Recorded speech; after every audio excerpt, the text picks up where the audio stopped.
तुम मेरा श्रृंगार करो या ना करो, मेरे पाँव दबाओ या ना दबाओ, पर जो घर के बड़े बुजुर्ग हैं ना, अगर वो कोई बात कह दे, भले ही जिद कर रहे हो, भले ही वो करना थोड़ा मुश्किल क्यों ना हो या फिर बेफिजूल का ही काम क्यों ना हो वो तुम्हारे हिसाब से, पर उनका दिल रख लिया करो। जब तुम भी छोटे थे ना, तो तुम भी कोई जिद किया करते थे, तो तुम्हारे माता पिता भी ये सुनिश्चित करते थे कि तुम्हारी सारी इच्छा पूरी की जाए। तो आज तुम अपना फर्ज नहीं निभाओगे क्या? अगर मुझे कुछ करना चाहते हो, मेरे लिए कोई सेवा करना चाहते हो ना, तो अपने माता पिता की सेवा करो। घर पर जो बड़े बुजुर्ग हैं उनकी सेवा करो। अपने रिश्तों में बेहद ईमानदार रहो। मेरी सेवा करने के लिए धन के इंतज़ार में मत रहो। यदि कोई पारायण कर रहा हो, उसे तुम्हारी सहूलियत की ज़रूरत हो, तो ज़रा उसका साथ दे दो।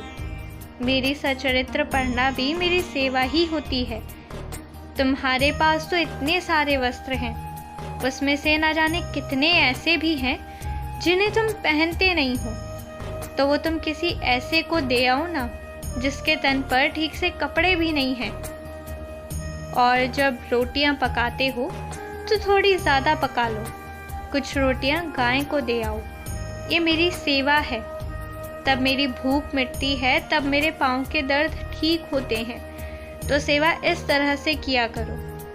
यदि तुम रोज़ मेरे सामने आकर मुझे नमस्कार नहीं भी करोगे ना, रोज़ बैठकर बड़े बड़े पाठ नहीं भी करोगे, मंत्र जाप नहीं भी करोगे, फिर भी मैं तुमसे सवाल नहीं करूँगा, फिर भी मुझे दुख नहीं होगा।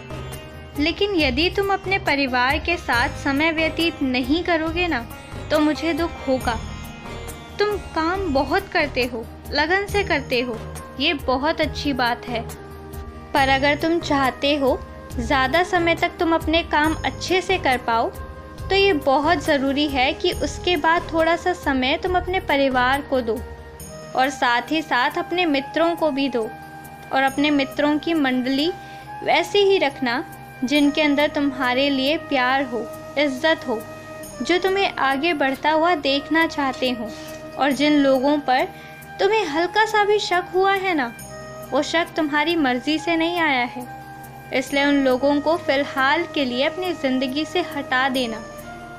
कमाल की बात तो ये है ना कि आज जो लोग बाहर से तुम्हें दुत्कार भी देते हैं, तुमने उनके लिए इतना कुछ कर दिया है कि भीतर से वो तुम्हारे द्वारा की गई उस सेवा को आज भी याद करते हैं। सच यही है। तो बात ऐसी है ना कि कभी ये मत सोचना कि तुम्हारे अंदर आशीर्वाद की कमी है या तुम्हारे पास किसी चीज़ की कमी है। कुछ नहीं, तुम्हारे पास सब कुछ है, बहुत सारा है। और तुम्हें जहाँ भी कम लगे तो मैं बैठा हूँ ना, आओ मेरे पास। और आज तुम्हें कुछ देना है, चाहे किसी भी इंसान को जो उसके लिए बहुत बहुमूल्य सामान हो, ऐसा कुछ किसी को दो। चाहे कोई सेवा दो, चाहे मेरी सचरित्र दो, चाहे कुछ भी दो। किसी को खाना दो, पानी दो, कुछ भी दो, वस्त्र दो, पर आज देना किसी को ज़रूर देना। खुश रहो।